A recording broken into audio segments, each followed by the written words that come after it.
Welcome to Kern 9000's Horror House. Tales from the Crypt presents Bodycount was originally going to be the third Tales from the Crypt film, with the original trilogy order being Dead Easy, Demon Night, and then finally Bodycount. If it's hard to get info on Dead Easy, then it's basically almost impossible to get anything concrete on Bodycount. If you try to research this film, then you're kind of left chasing whispers and rumours. When I tried to research this years ago, the info I found on the basic plot outline was that if the film had been made, it would have been about a young guy who, while compiling clips for a documentary about violent crimes, discovers his uncle has a dubious past. I couldn't at the time find out what it was about his uncle's past that he would find out, but I imagined that it would be that his uncle was a serial killer, hence the name Bodycount. I imagined it would be something a little bit like the film The Good Wife, which is based on a Stephen King story, but with it being about a nephew finding out his uncle is a killer instead of a woman finding out her husband is one. I also imagined that there would have been more gore and more humour to sort of bring it in line with the whole Tales from the Crypt style.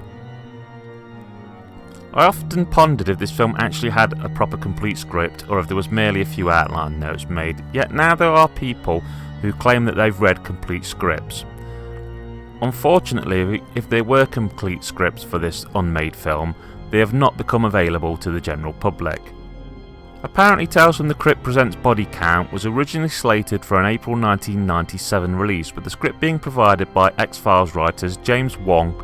and Glenn Morgan. Apparently, these guys were given the chance to write the script because Joel Silver, an executive producer on the Tales from the Crypt Presents films, was a big fan of the X-Files.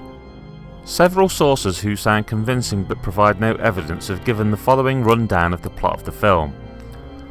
Apparently, a young wannabe stoner-type filmmaker is trying to compile clips for a documentary about violent crimes, but somehow while doing this he discovers that his uncle is trying to resurrect the dead and has in fact been successful in doing so. This move backfires, however, as the resurrected monster turns out to have a Rambo-type mind and decides to go on a vigilante rampage. Apparently though, we never got this film because Gilbert Adler, the director of Demon Night and a producer on Demon Night and Bordello of Blood, and Al Katz, a producer on Demon Night and a co-producer on Bordello of Blood and 53 episodes of the original Tales from the Crypt TV show, felt that the script was too silly. Not having read the script, I can't really comment on if they were right or wrong, or if this is even really what went down.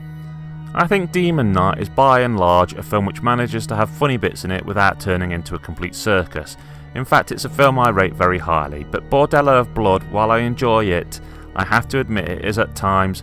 a very silly film. So it's hard to see people that are responsible for this finding a horror script too silly unless it descended into an absolutely overly hammy slapstick mess, but that's not something I'd imagine you'd get from people who were writers on the X-Files. No one who claims to have read the script seems to have a copy of it, or to know what happened to it, or to be able to provide a good story for how they got their hands on it. No one seems to have read the script and thought it was rubbish. Everyone describes it as being great, as being equal parts goofy, weird, cynical and macabre.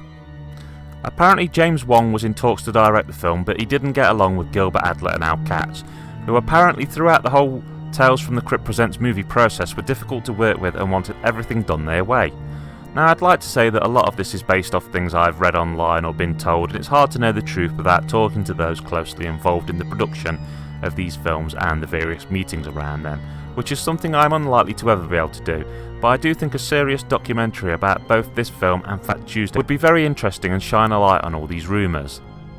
There are rumours that the screenplay had references to the events of other Tales episodes, that it would include a cameo by Geraldine from Demon Night, and Roger, the person who was going to be the main protagonist in Fat Tuesday, and that the film would end with a gang and police shootout climax with our lead trying to destroy the beast, and the wraparound Crypt Keeper segments would be showing him at the Oscars. Apparently another reason this film was scrapped was because it was deemed that it would be too darn expensive, and while there is evidence that there was a bit of penny pinching with the Tales from the Crypt Presents films, what with Demon Knight's script having at one stage been rewritten to swap demons for Men in Black style suits, basically demons who are just guys wearing dark suits with demon eyes hidden by sunglasses, before this was reversed when the man behind the effects, Todd Masters, told them that you can't have a film called Demon Night without proper demons in it. And he decided that if he hired incredibly thin people and went about the demon effects in a slightly different way, he could do it for a lower price than he had originally quoted, which resulted us in getting the Demon Knight we got. I guess this shows both that the Tales films were made by people trying to stick to a tight budget, but it also shows they had effects people at their disposal willing to think outside the box and work out how to get stuff to screen with a tighter budget. I guess ultimately I could chase down rumour after rumour and talk to people who claim to have read the script, but unless some of the people closest to this decide to finally release an official script or make a documentary about the unmade Tales from the Crypt films, then I guess we'll just never know the complete story. Okay, that's Kerr9000 saying, keep on watching those scary movies, boys and ghouls.